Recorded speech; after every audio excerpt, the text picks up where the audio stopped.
Video from RPM agri knowledge. आज हम discuss करने वाले हैं फंडामेंटल ऑफ एंटोमोलॉजी सेकंड में इंसेक्ट इकोलॉजी से जुड़े हुए कुछ important one liner type questions जो कि आपके विभिन्न प्रकार के कॉम्पिटिटिव एग्जाम में ये पूछे जा सकते हैं और ये BSc थर्ड सेमेस्टर में आपकी सब्जेक्ट है।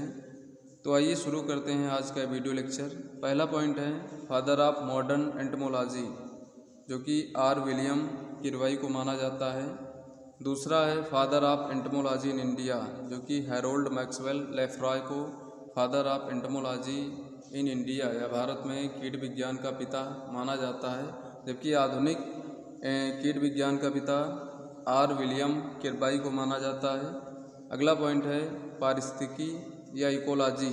इसका शब्द का सर्वप्रथम प्रयोग या नाम जूलॉजिस्ट H. रेटर ने 1866 में प्रस्तावित किया। रेटर से पूर्व ही कुछ वैज्ञानिकों ने पर्यावरण व जीव संबंधों को विश्लेषित करने हेतु इथोलॉजी, ये आपके इंसिडोर, जियोफ्राय, सेंट हिलेरी और हेक्सिकोलॉजी और ओइकोलॉजी, जो कि हेकल ने इन नामावलियों का प्रयोग किया था। अगला पॉइंट है फादर ऑफ मॉडर्न इकोलॉजी, जो मॉडर्न या आधुनिक पारिस्थितिकी के पिता हैं Eugene Odum. Father of ecology in India, भारत में पारिस्थितिकी के पिता या ecology father of ecology in India Ramdeo Mishra को माना जाता है।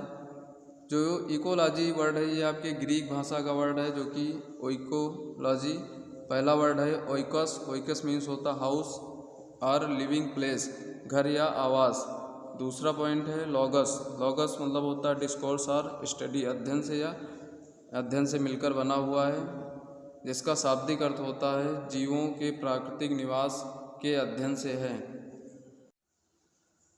अगला पॉइंट है किसी जीव एवं वातावरण के मध्य का संबंध पारिस्थितिकी कहलाता है, इकोलॉजी कहलाता है।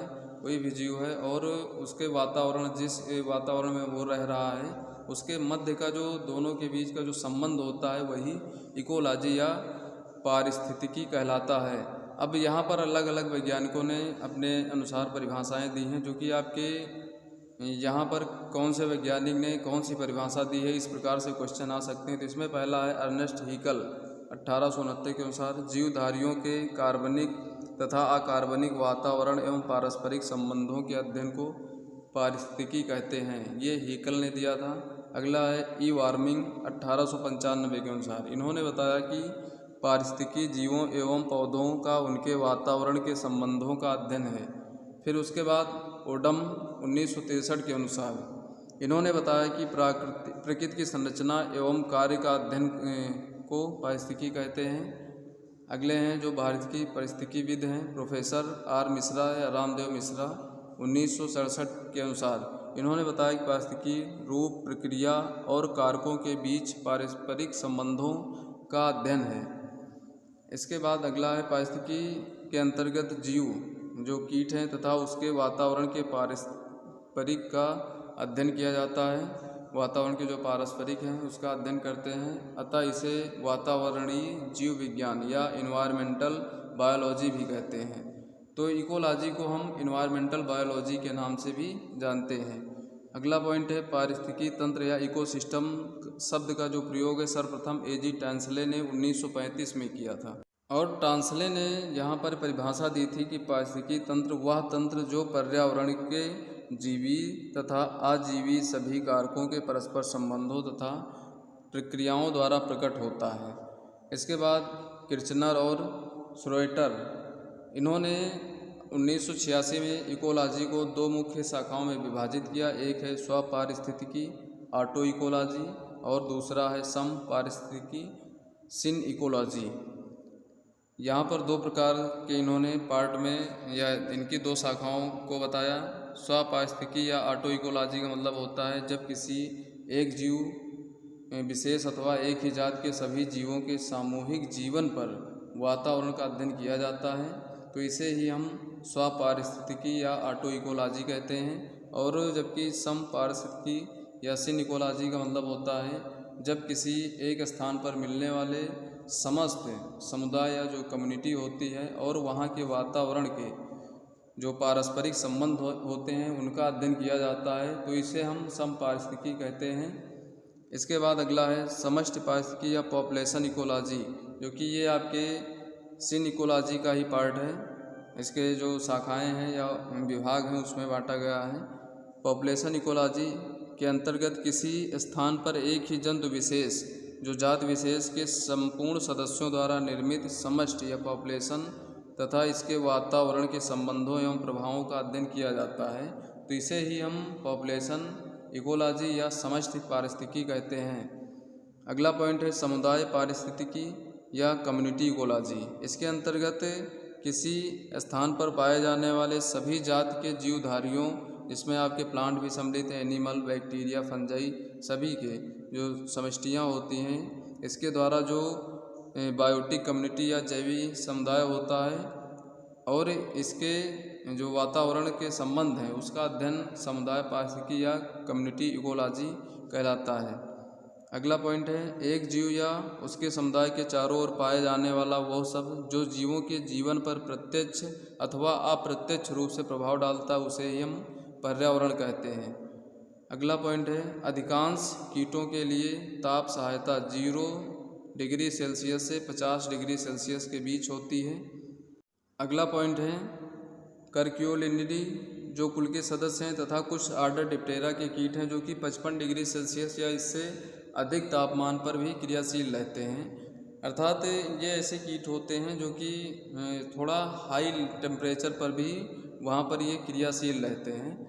और कुछ आपके जैसे स्नो बीटल हैं, ये आपके 0 डिग्री सेल्सियस से कुछ नीचे भी माइनस में अगर टेम्परेचर चला जाता तो उस कंडीशन में भी वहाँ पर जीवित रह सकते हैं, या फिर कुछ इससे ऊपर भी टेम्परेचर रहता है तो वहाँ पर अपना जीवन निर्वाह कर सकते हैं।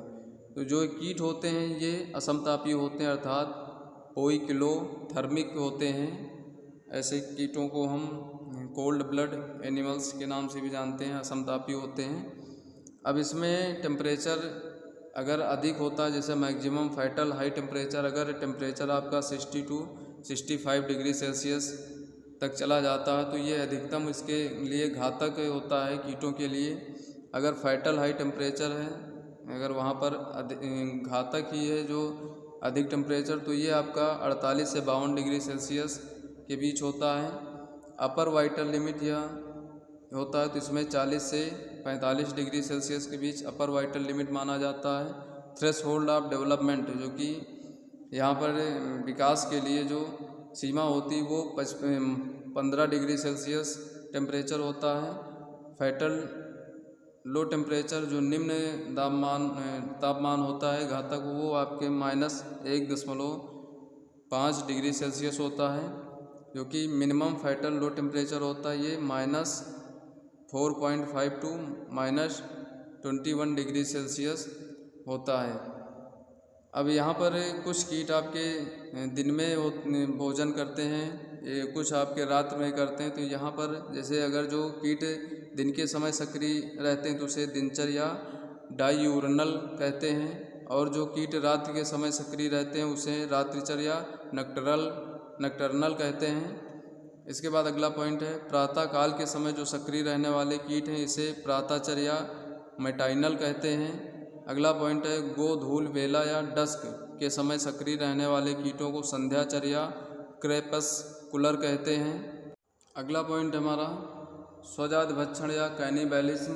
इसके अंतर्गत जात विशेष के कीटों की संख्या अगर अधिक हो जाती है तो वो अपनी ही जात के जो दूसरे अपरिपक्व अवस्था वाले कीट होते हैं उनका भक्षण करने लगते हैं, जैसे चने की सुंडी, ट्राइबोलियम कीट। अगला है सहजीवन या सिम्बियोसिस। इसमें क्या होता है, इसमें दो जीव निकटतम सहचर्य में रहकर ही एक दूसरे को लाभान्वित करते हैं, अर्थात यहाँ पर दोनों एक साथ रहते हैं तो ये कीट एक दूसरे को लाभान्वित करते हैं, एक दूसरे को हानि नहीं पहुँचाते हैं। अगला है विरोध या एंटागोनिज्म। इसमें तो एक जाति लाभान्वित होती है लेकिन जो दूसरी जात होती है उसको नुकसान होता है, अर्थात एक तो अपना जो पोषण है वो प्राप्त करते हैं लेकिन दूसरे को वहाँ पर नुकसान पहुँचाते हैं। अगला है उदासीनता या न्यूट्रलिटी।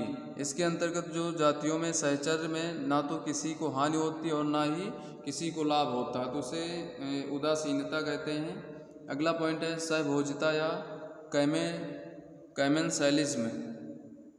इसका मतलब होता है सहभोजिता के अंतर्गत जो कीट रह रहे होते हैं उसमें दोनों में से एक लाभान्वित होता है, लेकिन यहाँ पर कीटों में कोई दूसरे कीटों को कोई नुकसान नहीं होता है। एक तो लाभ पाता है लेकिन दूसरे को वहाँ पर नुकसान भी नहीं पहुँचाया जाता है, तो उसमें उसको बोलते हैं सहभोजिता।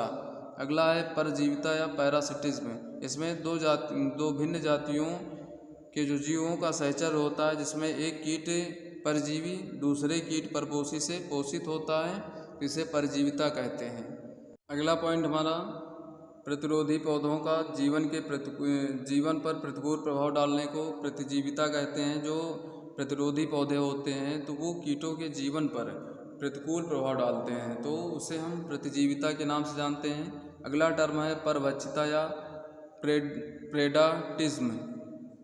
तो इसका मतलब होता है जो परभक्षी होते हैं अपने शिकार को काट देते हैं परंतु उनको पूर्ण रूप से नष्ट नहीं करते हैं, तो इसको हम परभक्षिता या प्रेडेटिज्म के नाम से जानते हैं। अगला पॉइंट है एक ही जात के जो कीट होते हैं, यहाँ पर गीतों लिख गया, कीटों का एक स्थान पर सामान्य संख्या से अधिक संख्या में एकत्र हो जाने को कनक्यूरेंस या संगमन के नाम से कहते हैं। अगर वहाँ पर एक ही जात के जो कीट होते हैं एक स्थान पर सामान्य से अधिक संख्या में अगर एकत्रित हो जाते हैं तो उसे संगमन या कनक्यूरेंस के नाम से जानते हैं। जो कीट होते हैं ये प्रायः सर्वाहारी या सर्वभक्षी होते हैं, जिसे हम ओमनीवोरस के नाम से भी जानते हैं, क्योंकि ये सभी आपके खाते हैं। सर्व भी खाद मांसाहारी भी होते हैं और ये शाकाहारी होते हैं कुछ कीट आपके। तो इसमें पहला जैसे जो कीट दूसरे जीवों को परभक्षी अथवा परजीवी के रूप में रहते हैं तो उसे मांसाहारी कहलाते हैं, अर्थात जो कीट दूसरे कीटों को खा जाते हैं या उस पर जीवित रहते हैं, दूसरे जंतुओं को खाने का कार्य करते हैं, तो ऐसे मांसाहारी कहलाते हैं। इसके अलावा अगला पॉइंट है ऐसे कीट जो पौधों के ऊपर जीवन निर्वाह करते हैं वो शाकाहारी कहलाते हैं, अर्थात जो पौधों को खाने का कार्य करते हैं, जो कीट पौधों को खाते हैं वो शाकाहारी या हर्बीवोरस कहलाते हैं। अगला पॉइंट है बहुभक्षी या पॉलीफैगस।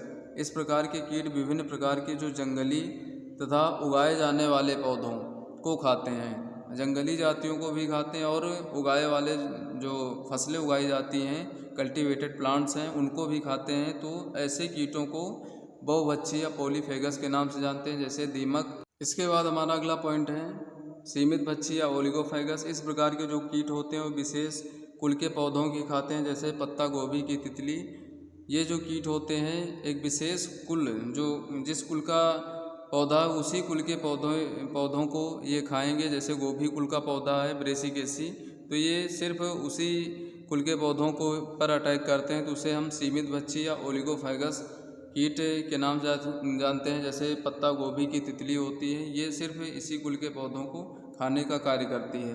अगला पॉइंट है एकाहारी या एकल भक्षी मोनोफैगस। इस प्रकार के जो कीट होते हैं पौधे के एक ही जात को खाने का कार्य करते हैं, जैसे बैंगन का फल वेधक, ये सिर्फ बैंगन के फलों पर ही अटैक करता है, तो इसे हम एकल भक्षी या एकाहारी या मोनोफैगस कीट के नाम से जानते हैं। अगला है मृतभक्षी या स्पोरोफैगस कीट। जो कीट सड़े गले पौधों पर जीवन निर्वाह करते हैं तो ऐसे कीटों को मृतभक्षी या स्पोरोफैगस कीट के नाम से जानते हैं, जैसे ड्रोसोफिला कॉक्सीडोमाइट फ्लाई, ये आपके मृतभक्षी या स्पोरोफैगस कीट के उदाहरण हैं। अगला है स्क्वेंजर या स्कैराबिड बीटल या हाउस फ्लाई, इसके उदाहरण हैं। स्क्वेंजर वे होते हैं जो मृत कार्बनिक पदार्थों को खाने का कार्य करते हैं, वहाँ से जीवन निर्वाह करते हैं, तो उसे हम स्क्वेंजर या सफाई करने वाले कह सकते हैं, तो इन्हें हम स्क्वेंजर कीट के नाम से जानते हैं। अगला पॉइंट है जब कोई कीट अत्यधिक तापमान के कारण सुषुप्तावस्था में चला जाता है तो उसे हम ग्रीष्म निष्क्रियता या एस्टिवेशन के नाम से जानते हैं। अगला पॉइंट है जब कोई कीट निम्न तापमान के कारण सुषुप्तावस्था में चला जाता है तो उसे हम शीत निष्क्रियता या हिबरनेशन के नाम से जानते हैं। अर्थात यहाँ पर अत्यधिक तापमान, जब अधिक तापमान होता तो उस कारण जो कीट वहाँ पर सुषुप्तावस्था में या डॉर्मेंसी अवस्था में चले जाते हैं तो उसे हम ग्रीष्म निष्क्रियता या एस्टिवेशन के नाम से जानते हैं। और निम्न तापमान का मतलब जब टेम्परेचर एकदम लोएस्ट पोजीशन में चला जाता है तो उस समय भी कीट सुषुप्तावस्था में ऐसे ही पड़े रहते हैं, तो इसे हम शीत निष्क्रियता के नाम से जानते हैं। तो कैसा लगा हमारा आज का वीडियो कमेंट बॉक्स में ज़रूर बताएं। वीडियो को ज़्यादा से ज़्यादा शेयर करें, लाइक करें, चैनल को सब्सक्राइब करें। धन्यवाद।